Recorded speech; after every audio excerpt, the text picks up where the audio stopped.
Hello and welcome, dear student. I welcome you to Bible Knowledge in Form 3. Here, today, we are looking at a very important part, which is called the Servant Songs. The Servant Songs. So when we go through chapters 42, 49, 50, and 53 of Isaiah, that's where we look at the servant songs. The servant songs. So be there. I am your teacher, W.A. Mawowa. By the end of this lesson, we should be able to go through two servant songs, in chapter 42 and chapter 49, where we have the first servant song in chapter 42, the second servant song in chapter 49. Now, when we say the servant songs, what are we talking about, the servant songs? Now, these are special poems that discuss a mysterious figure, the servant of Yahweh, who reveals how Yahweh saves through the suffering of his servant. So it's a mysterious figure. Sometimes when the story is being said, you tend to wonder, does this figure really exist? Was this a reality, a historical figure, something like that? And it shows, it reveals how Yahweh saves mankind through his suffering servant. So it's a special poem discussing how God saves his people through a servant. Now, and who can this servant be? We're talking of four servants that we're going to talk about here. So who should this servant who is mentioned in these passages? So it can be Israel. So the poems speak of Israel's core qualities, mission, suffering, and final triumph. So the poems about the servant, they can talk about Israel. So this servant, it can be Israel. Number two, apart from Israel, this servant can also be Cyrus, he who brings back God's people from exile. Remember, we talked about Cyrus to say he was used as an instrument of God to redeem his people, to release the people from exile. Therefore, in this aspect, we see Cyrus as a servant. So a servant in the passages that we are going to talk about, he is not mentioned by name. No name is mentioned. But here, that's why we're trying to say, so if no name is mentioned, who should this servant be? So number one, we're talking of Israel. Number two, maybe it should be Cyrus. Number three, maybe it can be Jesus Christ. This servant can be Jesus Christ because Jesus identifies himself as the Messiah who would suffer to carry out his mission. So Jesus again fits into the servant songs because himself, he talked or he identified himself as someone who was appointed by God to suffer for his mission to be carried out. And he predicted that he would suffer and be delivered up like a servant. Now, let's go through the first servant song. The first servant song. So remember, we are going through this book, the Bible. The Good News Bible is our focus now. On Isaiah chapter 42, verse 1 up to verse 7. Now here we go. The Lord says, here is my servant whom I strengthen, the one I have chosen, with whom I am pleased. I have filled him with my spirit, and he will bring justice to every nation. He will not shout or raise his voice or make loud speeches in the streets. He will not break off a bent reed or put out a flickering lamp. He will bring lasting justice. He will not lose, lose hope or courage. He will establish justice on the earth. Distant lands eagerly wait for his teaching. God created the heavens and stretched out them. He fashioned the earth and all that lives there. He gave life and breath to all its people. And now the Lord says to his servant, I, the Lord, have called you and given you power to see that justice is done on earth. Through you, I will make a covenant with all peoples. Through you, I will bring light to the nations. You will open the eyes of the blind and set free those who sit in dark prisons. So that's the passage about the first servant. Now, the question comes, outline the qualities or characteristics of the servant according to the passage that we just went through. Can you spot out some of the characteristics? What are they? Compare this. This servant has God's powers.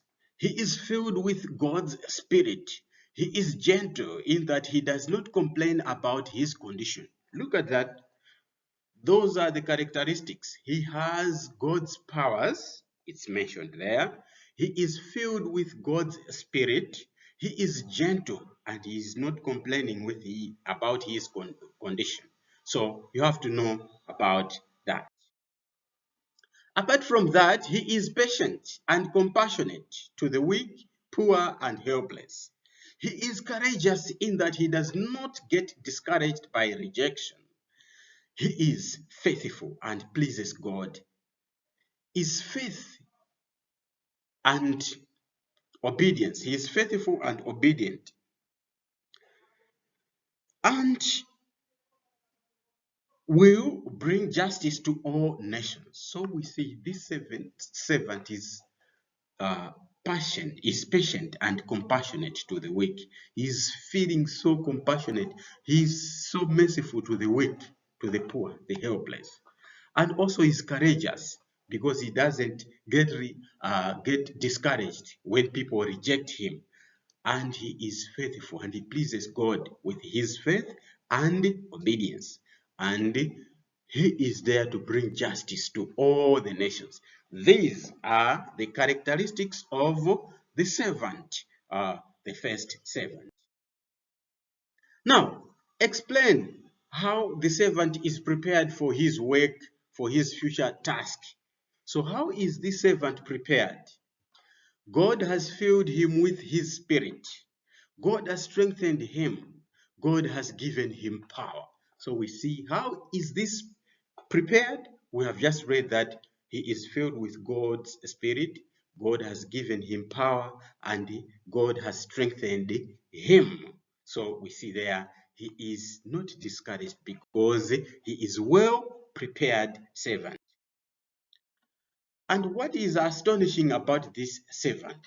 So this servant, he carries a mission to say, people, they do wonder to say, is this a real person? So what makes people wonder? What makes people so astonished? He knows his mission is urgent, yet he does not work gently. He does his work gently. So this person knows that his work is for now, but he does his work smoothly. If you are given a quick work, what do? Carry this, carry this. What do? Then you do it as the command is. But his mission, he knows that it is for now. But he carries it gently without making any mistake. He is gentle rather than violent. So he is not violent.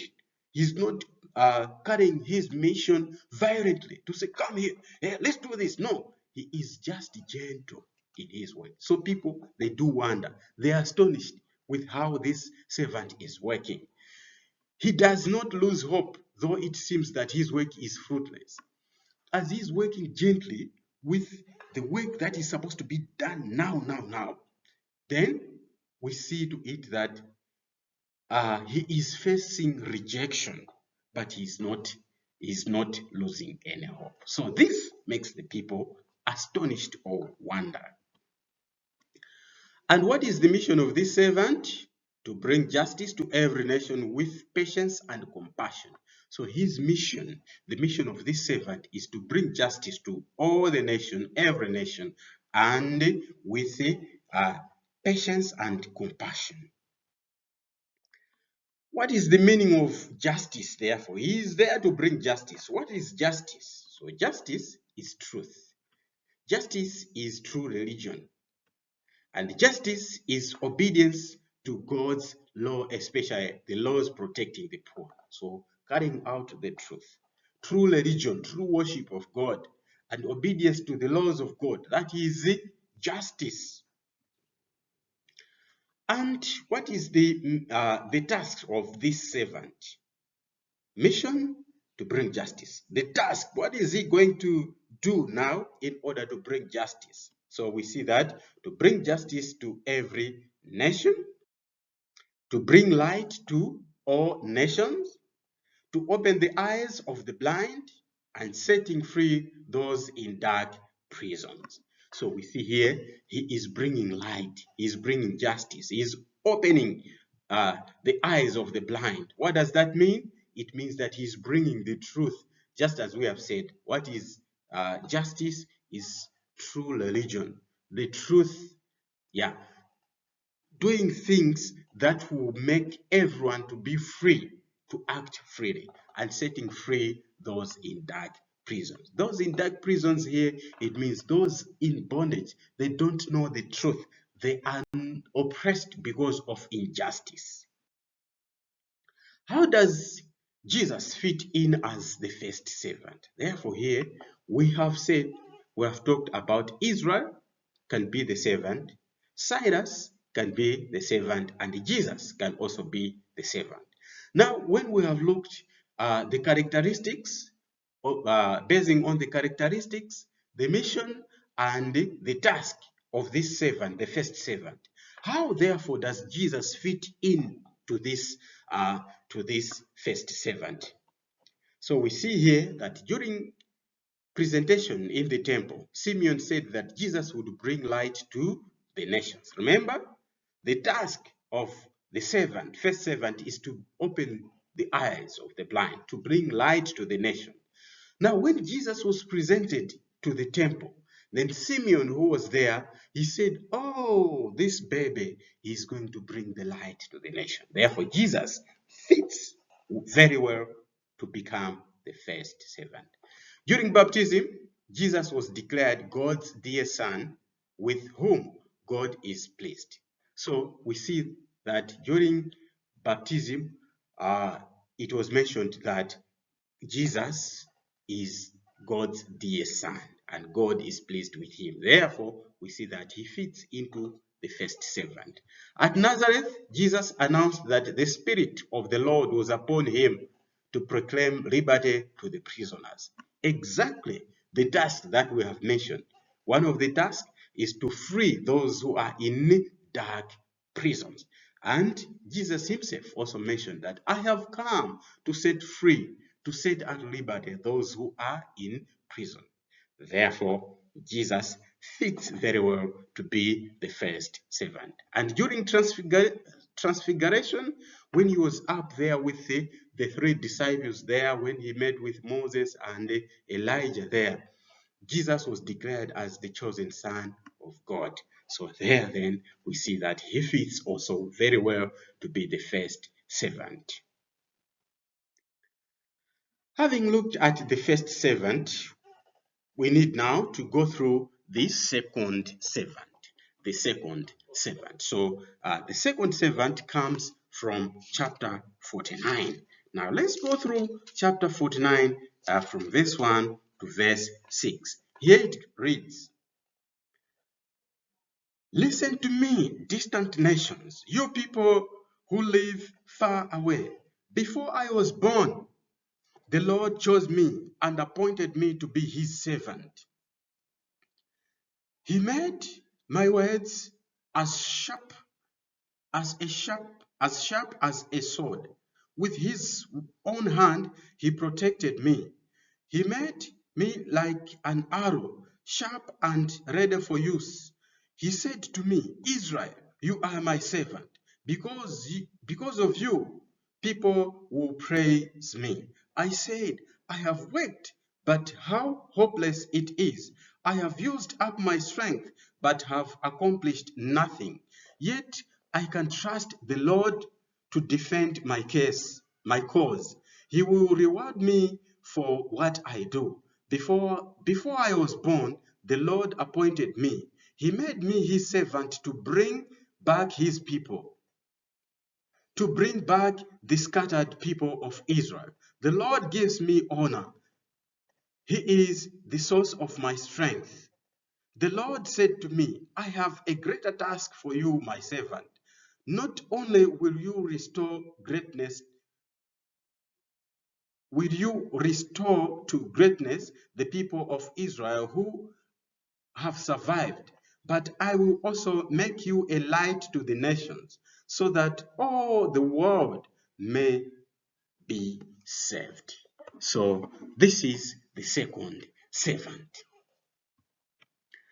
Now, the qualities. What are the characteristics or the qualities of this servant, the second servant? Now we see here ability to express himself. He's able to say who he is, and he is a pillar of strength due to his strong faith in Yahweh. We have read there that although whatever he does is not successful, but he is having faith in God to defend his cause. So he is a pillar of faith because he trusts in God, although he sees that things are not working. And he knows his goal in life and is determined to achieve it. He knows what he is there for. He knows what he's supposed to do. He knows what his mission is, but he is not successful. But he's determined to achieve what he wants to achieve. So we see that this one is another quality or characteristic of this second servant. He knows what he wants to achieve in life, and he is chosen, prepared, and protected by Yahweh to be his servant. So he is chosen, protected, and prepared by Yahweh to be his servant. So that's why maybe he is having that strong faith to say, all right, although it seems I'm not successful, but I'll have faith in God because he has chosen me, he has prepared me, and he is protecting me as his servant. We continue with the qualities of the second servant. He has been given authorities to speak to all the people of the world. We have seen here that all other people are going to be saved through this servant. He has been given God's powers through which people will glorify God. So he has power from God, and when he displays that power, people are going to glorify God, to say, indeed, God is great. And he has confidence in God that he will not fail this time, though he failed in the past. So all he sees is success, to say, although yesterday I was a failure, but this time I'm going to be successful. So his success, he attributes it to God. So he says, because God is there, he is the one who prepared, chose me, and protect me, then I'm going to be successful this time. He affirms Yahweh's purpose to restore Israel spiritually through him. So we have read there that those people whom Yahweh has rescued, he's going to equip them, to affirm them, their faith in Yahweh, to say, God is faithful to the promises. He had made the promises, now he has rescued you, so believe in him. So he affirms Yahweh's purpose to restore Israel spiritually through him. So he has a purpose to restore Israel faith to Yahweh. He is to bring salvation to everyone, including the Gentiles. So however, although he is going there to affirm Yahweh's purpose of restoring Israel spiritually through him, we see to it that his mission again is also to save the Gentiles. And how is this servant prepared for his task? So we see here God has made his words as sharp as a sword. So his words are straight. And he has protected him. God always protects him. Remember, those people who have straight words, straight talk, are hated by many because they say the truth. But God is there to protect his servant. So the servant will become active when God releases him like an arrow. So it will be like God will release him to go and deliver. So he will become active that time. So he has given him law. So God has given him law. God has given him the law to follow through. And what is astonishing about this servant? So what is so special about this servant? The second servant, we see that he believes he has a mission to save even the Babylonians. So he has a special mission to save Israel as well as the Gentiles, in this case, the Babylonians. He does not avoid suffering. So this servant doesn't avoid suffering because suffering is part of his mission. He kept his faith in God in spite of failure to accomplish his mission. So he has a mission to go and save, but he fails.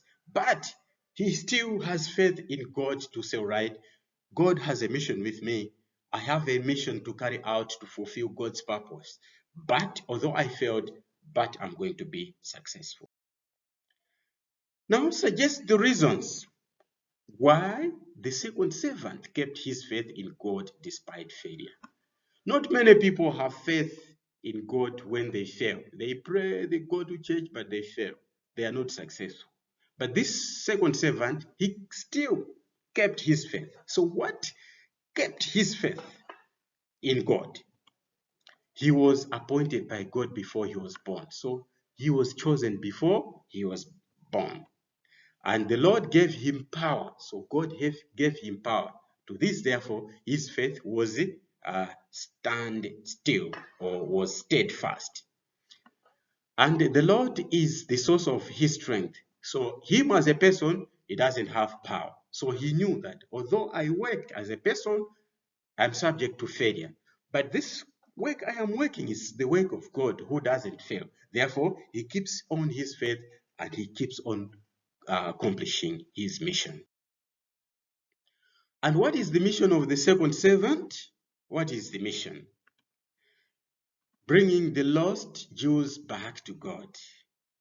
That is his main mission. And what are the tasks? What is he going to do? Bringing back the lost Jews to God, being a light to the nation, just as the first servant, this one also is bringing light to the nations. And also bringing salvation to the whole world. So bringing light is like bringing the truth, but here bringing salvation. Now everyone should be saved, even the Gentiles. God is God of the Jews. All those lost Jews, they are called back to God. But not only them, but all other nations, they need to know about God and get saved. Now, how does Jesus fit in as the second servant? The first servant, we have seen how he fits in. Now, in the second servant song, how does Jesus fit in? The angel Gabriel told Mary that Jesus would be the chosen one. So we know that one. Simeon said that Jesus would be the light to the nations. Just as we said earlier on, the second servant also fits on, Jesus fits on with the words of Simeon. And his lament for Jerusalem, or in his lament for Jerusalem, when he was crying for Jerusalem, Jesus was willing to bring back people to God. So Jesus at one point in time, he cried for Jerusalem. In that cry, it shows that him was willing to bring back people to God. He was crying for the people of God, the Jews, to say, you are lost, get back to God. So there it shows that Jesus was or the servant he fits very well to be the second servant, although he is not mentioned as Jesus to be the servant who is mentioned in chapter 49, even in chapter 42. So this far, we have come to the end of this lesson where we just started looking at the servant songs. Remember, we said there are 4 servant songs, and now we have looked at the first song and the second song. And we have known now who the servant is referred to when we say the servant. Who is this servant? So you have to know who this servant is and the tasks. We have known the mission of the first servant to bring justice. The second one, again, to bring the light to the nation, to save all the people. So if you have any question, therefore, please shoot it. Here is the WhatsApp number you can shoot. And for further studies of your education materials, you can visit xulendo.org. But for other references, you can also go through these books and other resources that are here. Until next time, I am your teacher, W.A. Mawowa. Listen to the voice of substance.